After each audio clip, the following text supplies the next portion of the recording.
The blessing of life is good health, but when you don't get it all, you just have to be grateful. Joel, the CEO of a billion-dollar company, was battling a terminal disease. "Well, my days are numbered. I must leave well." He continued to be the kind-hearted man he has always been. Good people don't live long. He lamented to motivate himself while lying on his sickbed, trying to be strong. A maid came into the well-arranged standard room to care for her boss as she was paid. "Thank you for all you have done, Tina." "You are a nice man, sir, so I tend to put my best into taking care of you. Moreover, it's what I'm paid to do," she said with a friendly smile as she headed out of the room, driving Joel back into his thought. He has not seen his wife in days now, and she is comfortable with it. Another idea came through as he concluded she might be busy. He was busy with his belief that he didn't notice Tina was back to the room with his food to feed him. He rose when he was finally revived, and he took the food as he chatted comfortably with her, complimenting her beauty and appreciating her.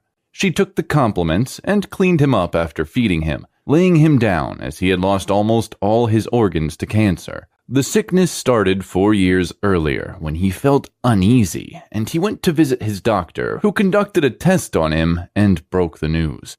Joel was shocked because he was conscious of his health and never believed he could ever be in that condition. He has tried everything he could so that he would survive, but there has been no cure for the illness. His money kept him for this long until the doctor predicted he had 6 months to live. He has, from that time, been depressed and tried so hard to live the best of his life as if that was not enough. Now he could no longer walk for himself anymore, and just a few weeks back, he was almost gone until he was revived by the scream of his maid, who was already crying profusely. He thought about all his life. He was a very hard-working man, trying all his best to succeed, which he did, but not after facing a lot of challenges on his way up.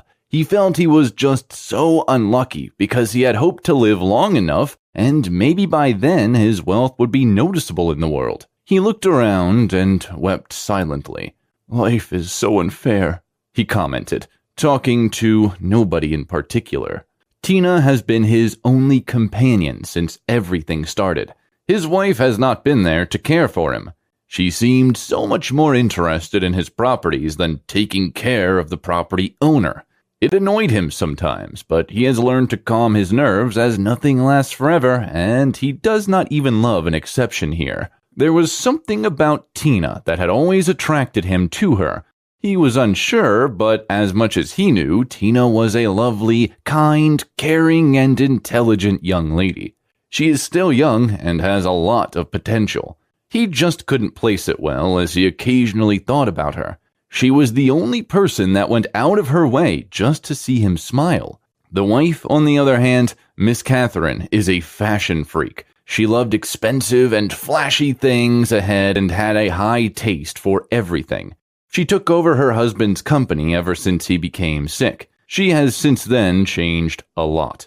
She didn't have a child of her own and was never a supporter of adoption. She believed she was living her best life, as advised by her friends. When she first heard about her husband's illness, she spent lavishly and had young boys for her sexual satisfaction. She has failed to bring in more projects for the company's development. Joel knew he was not the best. He could leave the company, but he had no choice, as she was his wife. He hoped for a miracle, though. Joel laughed at his wrecked conclusion as he struggled to turn to the other side of the bed. He rang the bell to summon Tina, who was always at his service. He just decided he would ask about her family for the first time. He just wanted the day to end well. He sighed softly. She came in almost immediately with her angelic smile as always. They began their conversation, and the name Jessica was constant during the conversation. That was Tina's mom. Tina explains her situation worsened due to her father not being responsible, and she doesn't even want to know him due to the hardship and struggles he has made her and her mom go through. Joel tried hard to remember why that name sounded so familiar until he realized where that was coming from. Jessica was Joel's lover at the university. Everybody had always considered them the best couple on campus until she became pregnant for him and he told her to go for an abortion, or that would be the end of their good relationship, as he didn't want any child at the moment because of his education.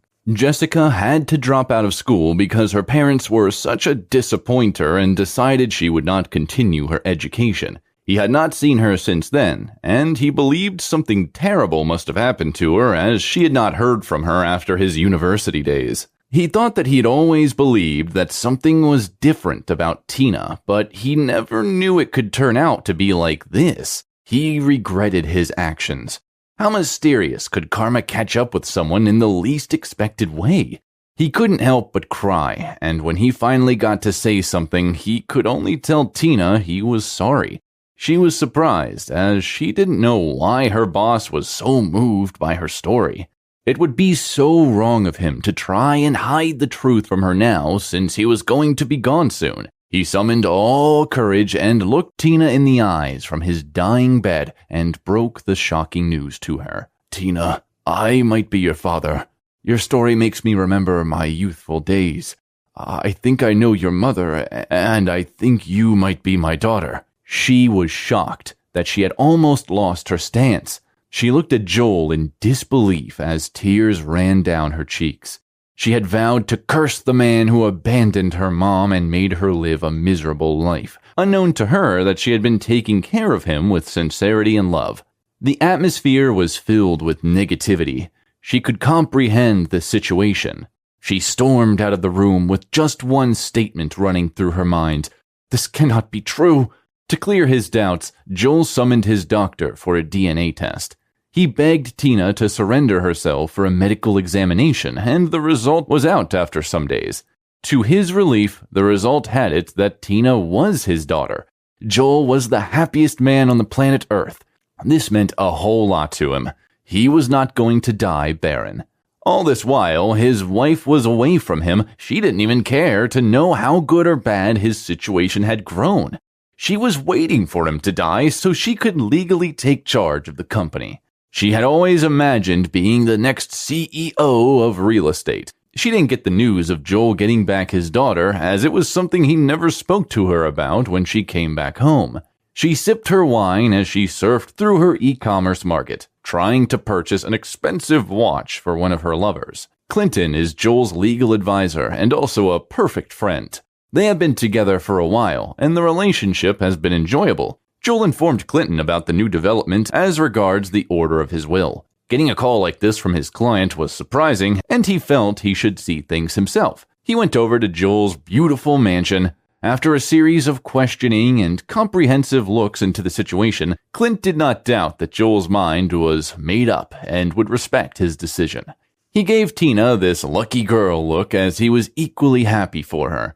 Joel changed his will. In the new will, he willed all Joel's possessions to his only child, as Joel had ordered. Joel believed so much in Tina. He trusted her to handle everything well and make the family name great. He thought she had a lot of hidden potential, even though she had only served as his maid. The news soon traveled fast, as Dr. Smith, who was also a friend to Miss Catherine, who always helped her to conduct a series of abortions, was the one who led the DNA test. Dr. Smith made a copy of the DNA result and sent it to Miss Catherine. When she got the result and discovered her husband had a child, she flew up, and her eyes widened in disbelief as she picked up her purse and phone. She was not going to take this. How could he not tell her about this after all these years together? She shook her head, opened the door to her car, and immediately sped off home. Joel's last days were filled with joy, as he had already asked his daughter for forgiveness, and she was assured he had forgiven him. She didn't stop caring for him, as she was fond of him from the beginning. Miss Catherine rushed into the house and straight into her husband's room. She dashed in and saw Joel and the maid smiling and talking happily. She could not take it as she poured out her mind bitterly. She was so angry that she mistakenly hit Joel in the chest. Joel developed convulsions almost immediately and was rushed to the hospital by Tina and Miss Catherine. The doctors did their best to revive him, and he was again so lucky to cheat death. However, he was still conscious. Miss Catherine was busy outside. threatening to deal with Tina. After a long wait, Joel was finally stabilized and allowed to talk to his wife and Tina. Joel was so sure his days were almost over. He held Tina's hands and whispered something into her ear. Afterwards, his pulse went flat. Miss Catherine left the ward silently as she cried softly. Tina could not have it. She also wept profusely as the nurses escorted her out of the room. Months after the tragic death of Joel, Miss Catherine instructed Tina to stay away from her as she was never going to recognize her as relevant in the family. She has also taken full ownership of the company. When the time was right, Clinton called on both sides and dropped the bomb. As if that was not enough, Joel gave all his houses to Tina, and Miss Catherine was left with nothing. Miss Catherine was not only disappointed, but bewildered. She threatened to sue Clinton and take the matter to court, as she believed that she could not be the will her husband left. She got into her car and zoomed off at the highest speed possible, looking for a spot to cool off her head. She was lost in the reality that she didn't notice the truck in front of her. She hit the car and became unconscious immediately. The accident claimed her legs. She also became mentally unstable from the hit on the steering wheel. Tina has been doing her best to prepare for the first day in the office. She knew it would not be easy, but she knew she had all it took to take a company to a higher position. She looked back at everything that had happened in a few months and believed she was the luckiest person on earth, as anybody would believe. She realized patience is a virtue, and being kind was its best compliment. Imagine she wasn't kind to Joel. They might never have had that conversation. Patience is not the ability to wait, but how one acts while waiting. It's good to be good, she said as she stepped out of her car and headed towards the company door majestically with a bright smile. Andrew shrinks into his hoodie as he walks into the cafeteria.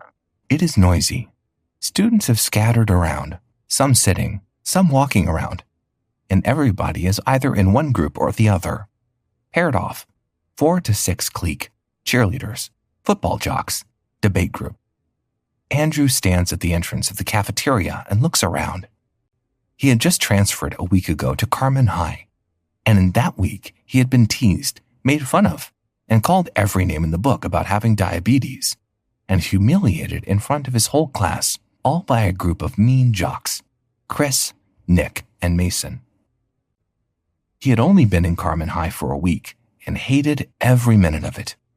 He scanned the cafeteria once more, looking for, and at the same time, hoping not to see who he was looking for. When he was satisfied that they weren't there, he took a step in. He had barely taken 5 steps in when he felt a hand on his shoulder. Before he turned to see who it was, Andrew knew who it was, and had started shaking in his pants. Well, look what we have here. Drew the Shrew. So you finally grew the balls to eat in the cafeteria like a normal person. Chris, the leader of the group, and the one Andrew hated the most, said. He laughed. Nick and Mason joined in, as they took his arm on both sides and lifted him high, carrying him to the nearest table. Andrew didn't bother to struggle as they effortlessly moved him. He knew what was coming. He had lived through it once, and all he wanted was for it to be over. He closed his eyes and imagined he was at home. In his bedroom, it was his heaven, the only place he ever truly loved in the whole world.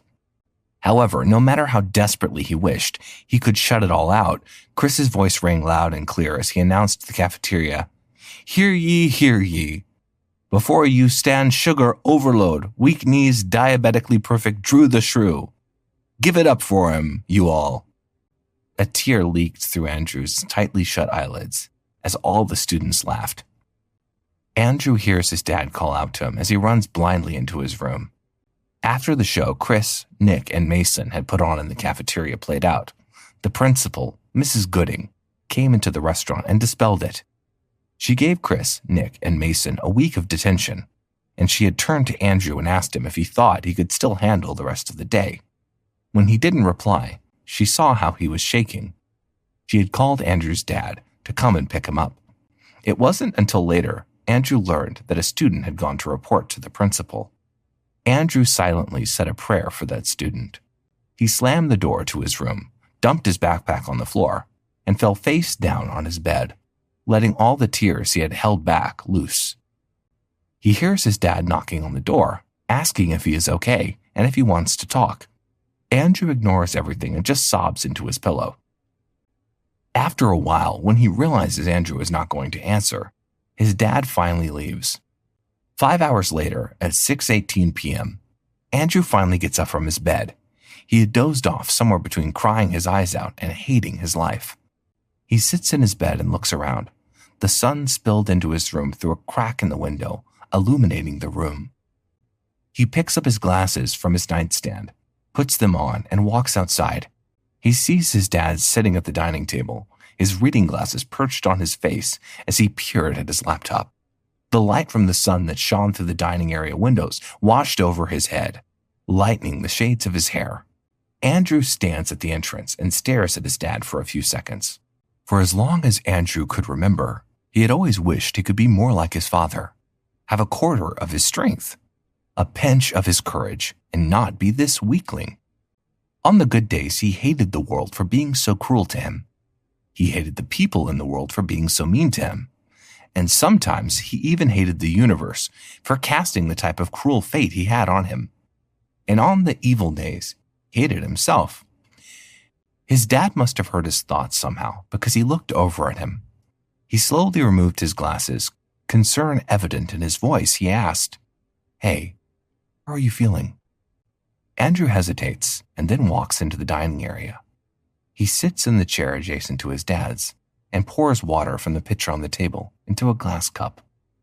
He feels his father's eyes on him as he drinks. His dad waits for him to finish drinking, and then he asks, "Okay now?" Even though he wasn't anything but, Andrew nods. His dad also nods and clears his throat. "You want to talk about it?" he asks. Maybe it was the fatigue from the day he had, or perhaps he was just tired of keeping it all in.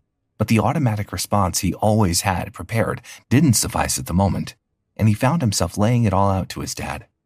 He broke down and told him everything, from the humiliation to the embarrassments, the fundamental injustice, and everything he had been going through since he started going to Carmen. His dad listened while he talked, not once interrupting him, and when Andrew was finally done, his throat had gone scratchy, and the back of his eyes were itchy. The tears were threatening, but he did his best to keep them in check. He was not going to cry in front of his dad. He knew it was all right if he did, but he needed not to. When it looked like Andrew was finally done, his father said, "I want to tell you a story about a crow and an eagle. There was this eagle who got picked on by a crow, kind of like how you are getting picked on by these boys. The crow would fly above this eagle and peck on the eagle's eyes, kind of like how these boys act, air above you and pick on your sickness. And the crow, after doing this, would fly far away where the eagle cannot reach her, kind of like how these boys walk around feeling full of themselves after picking on you. But then the eagle does something. She flies straight and high, higher than the crow can reach, and because of this, the crow falls to her death, as she does not have the required oxygen to fly that high." At this point, his dad pauses and looks into Andrew's eyes. He holds eye contact with him as he adds, "And that, son, is what you must do. The eagle is what you must become. You must soar high, higher than those boys. You must fly, son, higher than those boys. So high they don't have enough oxygen to meet up. You must be the eagle, son." 20 years later, the rain pours down heavily. It had not let down since morning. It was 2 p.m. A black Chevy pulls up in front of a modern-style house. A man dressed in a black suit comes out of the car, runs towards the other side of the car, holds an umbrella, and opens the door.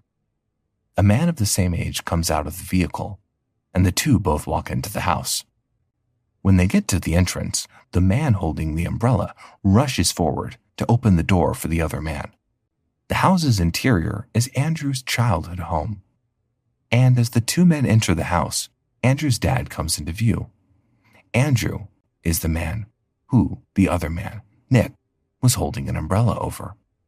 Behind them, another man about the same age as Andrew and Nick, Mason, rushes in from the pouring rain.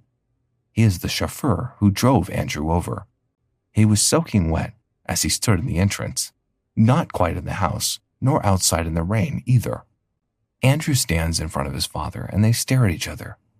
Unsaid things and shared memories whisper between them. The rain continues to pour down on the roof in heavy droplets.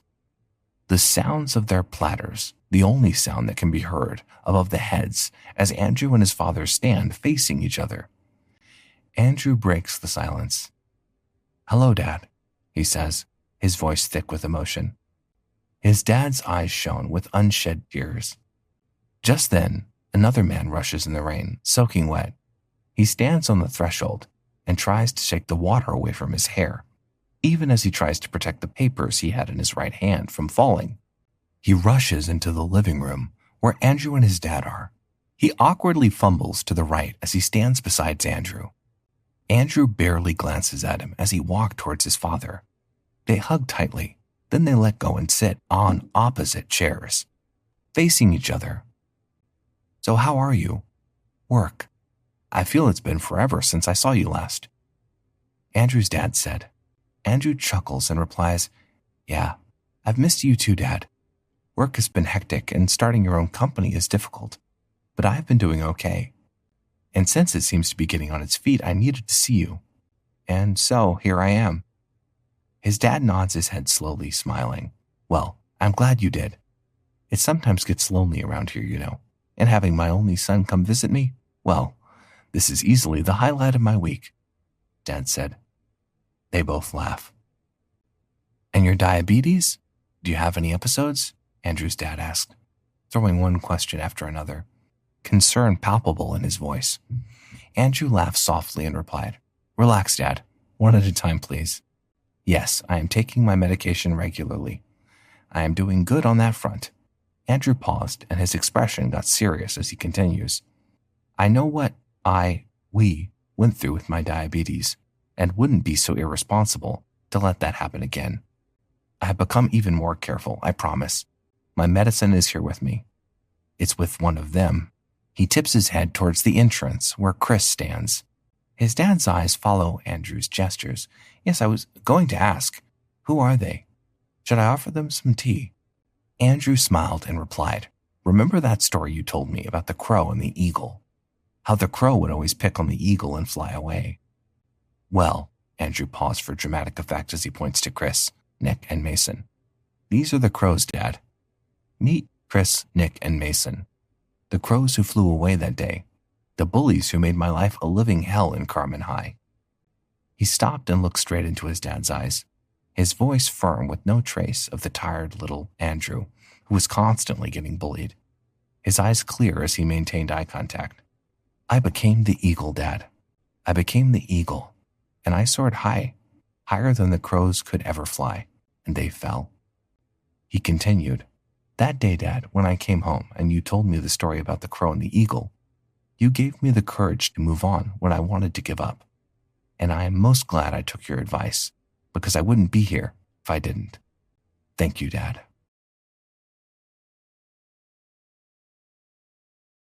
Journal entry, Juan's musings. Building from crumbs, one step at a time. What you are about to read is my typical journal account. I have many of these, and if you are here, please take a seat and let me know what you think about my experience. Hi, my name is Juan. I'm 15 years old and in high school. But that's not all about me. My family migrated to the US when I was 5, and we have been here since. When I say family, I mean my dad, because he is the only one I've grown to know, and he's the only one who cared for me. Other people have moms and understand them, but for some reason mine hasn't surfaced all my life, and my dad wouldn't have a conversation about it. When I asked, he'd say, "Remember, do not focus on the love you seem to be missing. I am always here." Sometime in the future, I hope to get to the root of the family tree and learn about my mom, but that's not what this story is about. Today, I'll write down my account and one incident that taught me that it is wrong to be judgmental. My father didn't get a formal education, so getting a job was difficult. But we always managed ourselves. Sometimes he works part-time jobs, and other times he takes lawn mowing gigs. And he always has something to eat no matter what. This is what encouraged me to aim for a higher education. My father didn't go to the university or get a certification that could help our family, but I will work hard to take care of him when he is old. To save for my university and help with some bills, I work construction, help my father whenever he has multiple gigs, and maintain a reading timetable of about 6 hours of studying every day. Many people call me a good boy and say my father is lucky to have me, but I don't think so. We are fortunate to have each other, and if studying hard and helping my father is what I have to do to get a decent life, why not? My grandma always says that when life hands you a crumb, pile it up and build a fortress with it. I am making a fortress, one piece at a time, with the crumbs I've been handed. The PS store. Dad, I want a PS5. What did you say? Dad said. Living my life the way I mentioned above made it very awkward to tell my dad I wanted a PS5. First, we couldn't afford it. I would have to use up months of savings to get it. And we didn't even have a TV. My dad looked at me perplexed, having many questions in his mind and wondering if I started getting high. Juan, what do you want a PS5 for? He didn't add, but I could see in his eyes that we couldn't afford it. He was right, we couldn't, but I had to try and was a few dollars short. So not only were we going to the PS5 store, but I also needed to give him some money. When I insisted, he was even more worried. I gave him my money and begged him to do me the honors. After minutes of pleading, he agreed, especially after I told him why I needed the PS5. I could see a flicker of pride and joy in his eyes. The questions ceased, and we left for the store together. Purchase botched. We were fortunate because we got the last PS5 in the store. Someone might have gotten it before us if we had come later. I was thrilled. My dad bought and paid for the PS5, but wrote the receipt in my name. It made me even happier. As we were about to leave the store, a white lady came in. Shortly after, she came charging at us at the door. Hey, I was told the last PS5 was sold to Mexicans. Are you the one? I innocently answered yes. Then she blocked my dad's truck and said she couldn't let us go. My dad is very quiet, but his English is wrong, and people often misunderstand him. He tried to ask her to leave his way, but one thing led to another, and before I knew it, they were arguing. As they exchanged words, I noticed that she wanted my PS5 and offered some money, but I needed it, and taking her money would mean trying out of town to get another or returning weeks later. So my dad refused her money and asked her to go. Thinking and writing about it now, I remember how hurtful it was when I heard her say, "Oh, you will give it to me. I am white, and I have the privilege. You don't belong here. You can go back to Mexico for all I care." At that point, I knew there was no going back. She approached me, landed a slap on my cheek, and started pulling the PS5 from the back seat. I grabbed it. Then she let loose and fell down on her back. In the jail. The next thing I know, we are in the police station. A thing or two were said, but mainly containing words like assault, stealing, Mexicans. We have had many experiences like this before, but how? They alleged stealing. And why? We bought the PS5 ourselves, so how is that stealing? The police officers wouldn't listen to us, though. I learned the white woman's name was Karen. She wanted the PS5 for her grandson, who was celebrating his birthday, and it meant a lot to her because he wanted a PS5, and his parents weren't there for him. Her grandson's name was James. My best friend's name was James too, and he also had a birthday that same day. So I felt pain and decided to let her have it. I had bought the PS5 for my best friend James, the noble cause that had made my dad proud of me. But if I lose it now, I could apologize and make it up to him later. My dad started speaking and trying to explain to me that I'm a good boy, and I always helped him work in construction and save up money for the university. He went on and on about how I want PS5 for my friend and why he supported me. His English was poor, but I don't think it mattered. The police went on and on about how they could not allow us to go with PS5 because they weren't sure it was ours, and worst of all, they decided they must detain us until they found out if we stole it or not. This is the craziest part. They allowed Karen to go with the PS5 and left us in the detention center overnight. The police officer acted that way because he knew Karen and her son. I didn't allow her to pay me anything for the PS5, and since I had already paid for it, she left. So while Karen was allowed to go with the PS5, she didn't pay because she is white. My dad and I were made to stay in detention because they couldn't ascertain whether or not we stole the PS5, which Karen just left with. Worse, it appeared as if we would spend the night there. I was disappointed and sad that I couldn't give James the PS5 he had so much wanted and that we had to sleep in detention. But I was Mexican. Things like this happened, no consequences. The police officer also went home to spend the night with his family. James's birthday. Karen returned and presented the PS5 birthday present she had obtained for him. James was pleased to have the gift, but he was also sad that all his friends were around except his best friend, who was not answering his phone. Karen asked him not to worry. Karen's James had a lovely party, danced and had fun. So later, at around 11 a.m., the boys decided to play some games, and James decided to open his PS5 present. To his shock, my name was on the receipt. Couldn't comprehend what was happening, so he called his grandma and said, "This is my best friend's name. Why is the receipt for my gift in his name? Did he give it to you?" So it turns out Karen's James is also my James. As crazy as it sounds, we were both fighting to keep the PS5 for the same person. However, my dad and I were in detention for that. James was furious and threatened to involve his dad, a high-ranking police officer, if we weren't released. I'm sorry and thank you. They called the police officer who detained us, and he insisted that we had to stay there till morning.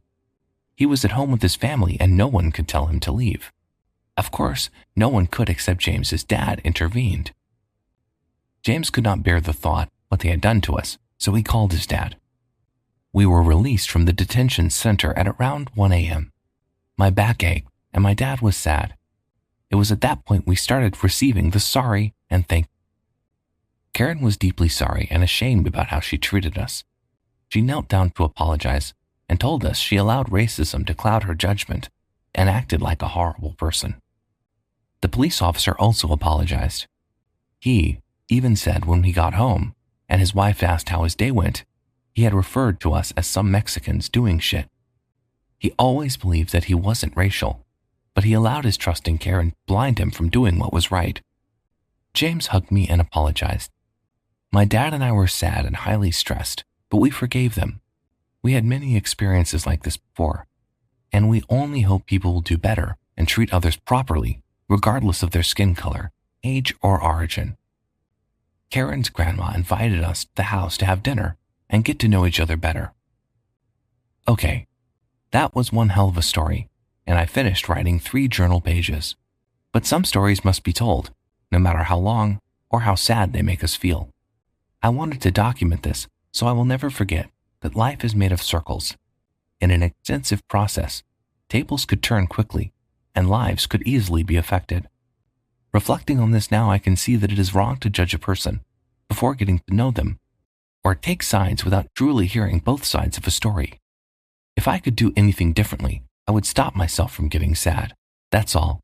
But if Karen and the police officer could act differently, I bet they would do a lot. Nugget for the day. Race is just a social construct. It doesn't matter where we are from or how we got here. A reasonable person is good regardless of origin. An evil person will be wrong, whether white, black, Asian, or Mexican. It doesn't matter. It is indeed possible for some Mexicans to have stolen or hurt others, but that is their personality. It has nothing to do with race, because there are many Mexicans like my dad who are living decent lives and me. Anyway, enough story for the day. Did you enjoy it? I hope my next journal entry will be full of fun and joy. A white cop, popularly known as Officer Abby, lived in a prominent city. She has a bad relationship with his teenage daughter. The daughter despises the father due to his racist acts, belief in segregation, and lack of love for all races. He has stopped paying her, the daughter's tuition fees on time as he used to, justifying his actions that the reason for the late payments is to serve as a threat to his daughter, so that she could believe in his philosophy that whites are superior to blacks, which he has proven over time. Officer Abby rarely drops cash for his wife as well. either to cook or sort bills, but instead prefers to go out with the boys to drink and only comes home at late hours. Hence, his wife takes him for granted and often regards him as a loser. Officer Abbey, being a typical racist, however, wasn't birthed so. He developed a rare hatred during his tender days as he grew up. He used to love and see everyone equally, irrespective of race or complexion, just like it should be. Still, he developed a rapt hatred for blacks immediately after his only brother was assassinated in cold blood by a black rogue. According to the reports, the brother was a drug dealer and smuggler and worked with a gang. He failed to meet his boss's demands, leading to his murder. Ever since then, Officer Abbey had wrapped up his anger and vengeance, channeled them towards all blacks, and saw them as one tree that bears the same fruit. Thus, he passionately hated blacks and blamed them for the death of his brother. On the other end is a beautiful and intelligent young black girl named Keisha. Keisha is a student of one of the prominent high schools in the city, and she has a lovable personality. She is known for her charisma, kind gestures, and respect towards elders and colleagues, especially in her school. Keisha is the only child of both her parents. She's a lover of pets, especially dogs and parrots. Her favorite subject is linguistics. Did I forget that she's multilingual, as Keisha can speak over 4 international languages? Pardon me, Keisha has basic knowledge of Hindi, while she can speak fluently the other 3 languages, English, Spanish, and French. Keisha is a lover of music and enjoys reading in a cool place. One of her favorite spots for reading is the park. She loves to be around great minds. Her mentors are Alice Walton, the wealthiest woman in the United States, and Powell Alexander Janalis, a Canadian polyglot. He made it to the Guinness World Records in 1985 for fluency in 42 languages. Keisha's best philosophy is that as a person, your existence is to be the reason someone smiles, the reason someone feels loved and believes in the goodness in people. And every day, she tends to live her life focusing on that philosophy. She hopes that someday she will have her footprints in the sands of time. The sacrifice Keisha made for a colleague some months ago in school, who, although detested her, made her well known in school, and the account cannot be forgotten in the minds of the eyewitnesses. A fast flashback to the event. It was an exam day. Keisha's unpopular foe, Rachel, was sick, and because she failed to inform the appropriate authorities before the exam time, she was to fail the exam as the invigilators could not accept if someone had to take the exam for her. Rachel, groaning in pain as she complained of severe tummy upset, pleaded with her friends to help her exam, but they all declined because they had the same paper to write and blamed the limited time given, as it won't bring enough to write for 2. Surprisingly, an unknown voice uttered, "I will help you with your paper," from behind. Guess whose voice? It was Keisha's. The least expected person, as she also had the same paper within the limited space Rachel's friends lamented about. Although this act would affect her score, as she would have to split the exam duration, Keisha did as promised and wrote a paper for 2, since it was permitted. The act popularized Keisha all over the school, and people began to call her God's Own, as she amused even the cold-hearted, and they believed that only a godsend would sacrifice that much for someone like Rachel. The latter detested her for no reasonable course. Her teacher later compensated her for her goodness. On a fateful day, Abby and Keisha encountered each other at a park. It happens that Keisha is sitting in the garden, reading her book, when one white woman calls the police, saying that Keisha looks suspicious and might be a thief, as she is a young black girl. The cop who came to attend the emergency was Officer Abbey, who lived near the park, and began questioning her. Many of the questions asked were unprofessional and irrelevant. Still, Keisha, being a civil and calm person, attended to every question, leaving no room for excuses that might warrant the cop to have her arrested. She explained to the officer that she was a high school student and of excellent reputation. She only came to the park to read since it was much easier to assimilate in such a perfect environment. She explained further that she could take Officer Abbey to her house to prove her innocence, should he still doubt her identity. Everything turned out fine, and the officer detected the allegations against Keisha by the white woman were false, as she was only at the park to read and attend to her homework. But Officer Abby was mad because he couldn't find anything on her, and she seemed just innocent, as he didn't want to let go of her because she was a black girl. So he began to scream at her for no reason. The whole situation got shitty that poor Keisha, who had become tense and scared off by Officer Abby's overreaction, began to sob profusely. Officer Abby queried her for breathing heavily, as he explained that heavy breathing could cause feelings of anxiety and panic. This can, in turn, make it even harder to draw a breath. He accused Keisha of planning to pass out and, in turn, implicated him for her misfortune. He called out some sections of laws, backing up the consequences of involving an officer of the law. Eventually, Officer Abby declared that he would have to arrest Keisha for sobbing too loud and breathing heavily. He successfully stopped her, and the white woman who had summoned Officer Abby was standing on her balcony, applauding him for a job well done. The appraisal from the woman got into Officer Abby's head, and he decided to go even more extreme, as he concluded to put Keisha in detention. He did this gladly because she was black. As they approached the police, Keisha respectfully asked that she take her notebooks and backpack to the police station, as the pack contains her books, jotters, research works, and more, as they are still vital to her. Still, Officer Abby got angrier and deprived her of her fundamental human right because she was black. In anger, he lashed out, "You, this low-life black, I don't care about you, and I don't give a damn what is vital to you or not, and any further word from you will attract a dirty slap." He then collected her notes, threw them in the trash, and took her to the station. She was detained in police custody, and her parents were not allowed to speak to her for days. She wasn't granted an opportunity for bail, even as a week passed. However, Officer Abby didn't know the gravity of what he did until a Friday night.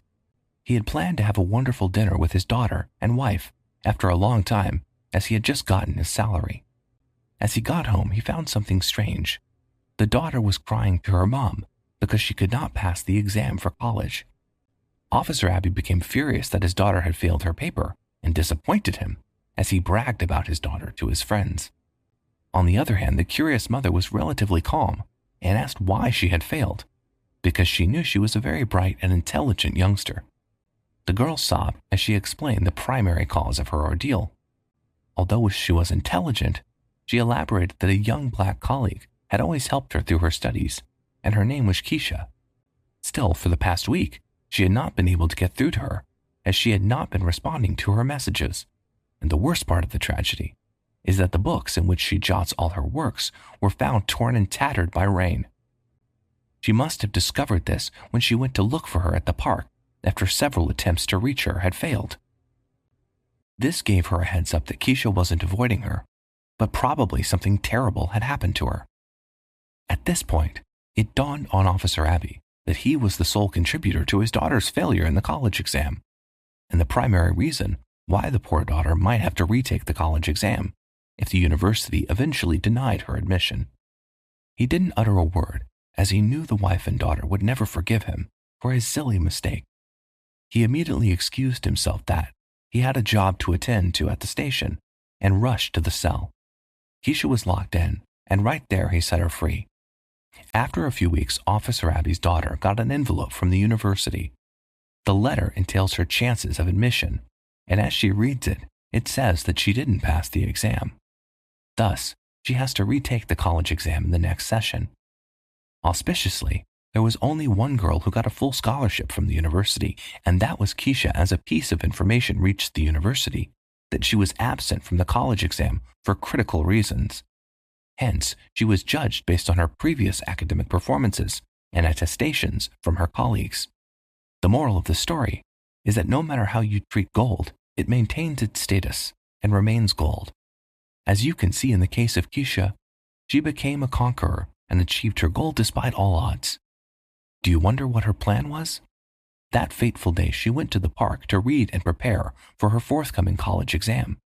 Unfortunately, the unexpected occurred, but she could still gain admission into university, this time on a platter of gold. Furthermore, we were created in either black or white to show God's uniqueness, neither for discrimination nor segregation. It would help if you didn't relate with anyone based on the belief that your race or color is superior. No stain is better than the other. The moment you take offense or decisions because of color, you become like Officer Abby, a sentimental and biased person. Colors don't count. Great personality does. You have seen that in the case of Keisha. If she had not built a great character, her colleagues would have attested the contrary about her. And of course, she wouldn't have gotten admission. In a nutshell, being black or white didn't earn her entry. Her character did.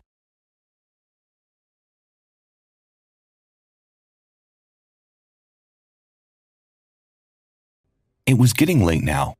Josh and Emma were late and drunk, supported by his arm while he carried her heels in the other hand.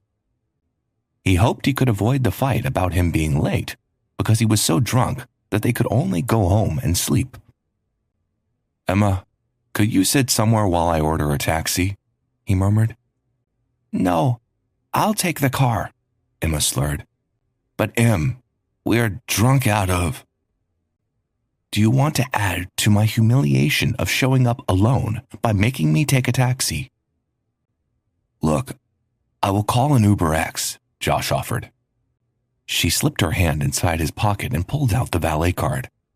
"I will drive," she stated. Josh got into the car, tipping the valet and thanking him. Emma hit the accelerator and the car sped through the road. "Emma, please slow down," Josh almost screamed. Josh looked out the windshield. The trees at the side of the road were rushing towards them. He heard the brakes screeching. The car freed itself and the smell of disc brakes. Josh pulled the handbrake. The car hurled towards the trees and flipped. Moments flashed before him. He remembered the petals strewn across the bedroom floor in anticipation of Emma. Candles lit. He saw the candid number 2 and 7 being blown out. Emma putting a slice of cake in his mouth. His print of Emma's face with coded numbers. Then the pain hit him, and the world turned dark. Josh opened his eyes. His head was numb, his eyes stung, and his body felt like he had been thrown down a mountain. Emma loomed into his vision. "Are you okay?" Josh croaked. Emma's eyes were puffy. Her skin was sallow. "Josh, honey, thank goodness." Emma kissed his forehead. "What happened?" Josh sighed. "We were in an accident. You pulled the handbrake and the car flipped. You hit your head." "But you're all right, babe?" "I'm fine. Minor scratches." She was breathless. They were interrupted. "Hi, Josh. I'm Dr. Norman. How are you feeling?" A dark man with graying temples and a stethoscope around his neck greeted Josh. "As good as I could be," Josh smiled. "Well, I have some bad news." The doctor shook his head. Josh sought Emma's hand. "You have a spinal injury. You are suffering from post-trauma amnesia. You hit your head. I am sure we can get somewhere with therapy, but medically, I'm sorry, I cannot help you." Dr. Norman lowered his eyes. Josh clasped Emma's hand tighter. "I am sure we will get through it," he said, glancing in Emma's way. They came home. Sophia, Josh's housekeeper, greeted them. He could not remember anyone except Emma. "Mr. Josh, I'm sorry. I did not know whether to let your bedroom. I cleaned it, but let the candles remain," she stammered.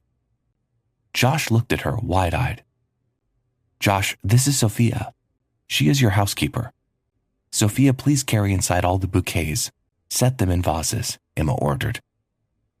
Over the next few weeks, Josh's life took a new schedule. He lay in bed watching television. Sophia catered to his daily needs. Emma dropped in after work. They ate and watched television, after which Emma left. In Emma's absence, Josh saw flashes of what he thought was his previous life. Large computers and men are calling out to him. And 2 faces, a man and a woman. Josh saw himself laughing with them, not knowing who they were. Josh feared he would forget Emma too. On weekends, Emma and Josh went out into the city. He would ask about those flashes, the computers. He owned them. They now had to be sold for treatment. The man and the woman, his friends. Picnics ended with a stop at the doctor's office. Soon Josh handed his credit card to Emma. Josh noted that Emma turned morose each day. Her eyes sank, refusing to meet his gaze. Josh held her hand as they sat together a month after the crash. "Em, what is disturbing you so much?" he asked. I am the reason you're, in this mess," she stammered. "It was a bad judgment call, babe. It could have been anyone." Josh kissed her hand. Slowly, the guilt lifted itself from her shoulders. As Emma paid for drinks with Josh's card, she told her friends it was Josh's fault. The car would not have flipped if he had not pulled the handbrake. Daniel and Iris had visited the hospital only once. After Emma's claims, they too maintained their distance. 2 months down the lane, Emma dropped the bombshell on him as they sat together. "Josh, I got an offer from a chain of hotels for the concierge. I will have to leave the state," she exclaimed. "But I need you," he murmured. "Look, I have to make it work, but what, Em? My clearest memory is that of you, and you are my only link to the outside world. Josh, I have to look forward. If I stay with you, I will have to support both of us. It is too much, and with your medical bills piling up, you cannot afford to pay for it. None of it, much less my lifestyle. Em, don't leave me, please. We will make it work. I will try harder in therapy," Josh cried. "I'm sorry, love. I hope we can remain friends. Also, doing long-distance work is too hard for me." "Please don't. You are all I have of my past life," Josh mumbled. Emma kissed him and pulled away quickly. You will make it through," she spoke. Emma left that night. The entire night, pre- and post-accident memories of Emma and him flooded his mind. Josh tried to log on his Facebook to connect with friends and his Instagram, but he had forgotten all his passwords. Josh lay in bed agonizing. In the morning, he woke to Sophia screaming. He rushed out and saw her wrinkled skin laced with tears. "Mr. Josh, I promised I did not take anything. I promised," she hiccuped. His table, lined with iPads and Macs, was empty. The last blow Emma had delivered. Josh calmed Sophia down and went to his room, feeling empty and hopeless. Josh sank into depression as his days bled into nights and days again. Josh saw Sophia as a constant presence. She cooked him her native Colombian delicacies, talked to him, and told him about the life she saw him live, his office and his colleagues. She told him about the investments he would go big, but could not tell him what it was. Soon they became close friends. One day, Sophia came at her usual time. "Mr. Josh, I am old. I should go back to my village." Tears rolled down Josh's face, imagining his horrible loneliness. "No, please listen. Mr. Josh, you come with me. I will take you to my village. The air is pure and it is green. Better than sitting in a room all day." Her reasoning sealed the deal. Josh arrived in Kutape, where he was given a warm welcome by many of Sophia's children and grandchildren. They gathered around him, serving him various delicious concoctions that Sophia promised would heal him. He felt the warmth of generosity flow through him. The days morphed into long walks, hikes, and delicious foods brought over by the villagers. Josh roamed the countryside, and when he forgot his way, a villager would guide him to Sophia's hut, sometimes leaving their work to drive him there. At night, Sophia burnt candles, her murmured prayers reaching Josh's ears. And in those moments, Josh felt a wave of affection for her. Sophia talked to Josh, teaching him words and asking him about the small things that confused her in New York. Josh answered as best he could, given the state of his memory, which he felt had improved. He would now remember Daniel and Iris, and as he was vexed at their abandonment and betrayal, he compared their abandonment with the generosity of the people in the village. About 6 months after arriving in Guatape, Sophia's grandson showed him his phone. "Look, my Facebook," he said. A memory of clicking keyboard keys hit him. The task he had repeated several times, sometimes twice a day. Josh took the phone and punched his email and password into Facebook. He was in. After months, he was in. Gratitude washed over Josh, and to show it, he searched for the pictures Sophia's grandson had taken of the two of them over the months. He selected a few. I was in an accident that made me lose my memory. My friends, Daniel, Iris, and my girlfriend Emma abandoned me at this time. I was taken to Colombia by Sophia, who nursed me to health. While I have lost all to my name, courtesy of Emma, I want to thank everyone who abandoned me. I now know true friendship and true humanity. He clicked the post. Over the next 3 days, a storm of media hit him. He was called on news channels, local and international, to tell his story. A plethora of journalists were interviewing him. Words of comfort and solidarity flooded his inbox. In this flurry of activity, he looked at Emma's comment under his post. Things are not what they always look like. I needed to move on. It was too much. However, I took everything but the USB locket. It hit him then. Josh had spent an entire night mining bitcoins for Emma's birthday. When he had presented it to her, she tossed it aside. 10,000 bitcoins. That is like 2 pizzas, said Josh. Josh had kept it. While cleaning one day, Sophia fished it out from under a sofa. He told her to hold on to it. Josh rushed to Sophia and asked if she had it. Of course, you said it could be something big. She got up and looked inside the suitcase that contained everything she had brought back. Josh sat Sophia and her grandchildren around him over dinner, and as they plugged it in, Josh found 10,000 bitcoins glaring back at him. He added another post to Facebook. Thank you for the reminder, Emma. I found the bitcoins. You tossed $1 million aside. In an hour, his inbox was flooded with messages, invites to parties, invite to Daniel and Iris's wedding, and Emma sent him a video too. She sat in her New York apartment, cheek on her palm. Josh, I always knew you would become something. You were like a phoenix rising out of your ashes. I have always loved you and will always love you. We belong together, and I promise to stand by you through thick and thin. I am the only person who has loved you enough to let you go and seek your inner strength. Come back to me, darling, she was saying in the video. Emma, you did not let me go. You let me drown while you cruised away to a better life. You left me depressed, broke, and helpless. You and everyone else. I am not going back to where I was, Josh texted back. Josh, you will regret this. I regretted my previous choices. Now I am correcting those mistakes. Goodbye, Emma. He blocked Emma.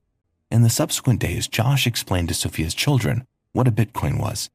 Josh explained to Sophia's children what a Bitcoin was, as he informed them that he would transfer half of it to them for bringing him into the folds of their generosity. But Mr. Josh, we did not do it for the money, Sophia exclaimed when he was done explaining. And I could never repay your kindness or friendship, but I mined these in the name of love. And now you are all the people I love. Please take it, he explained. With the remaining half, Josh bought land for a home and a school right in Gutape, with the help of Sophia's family, intending to teach the children the meaning of life, vision, and the technical knowledge that had helped him.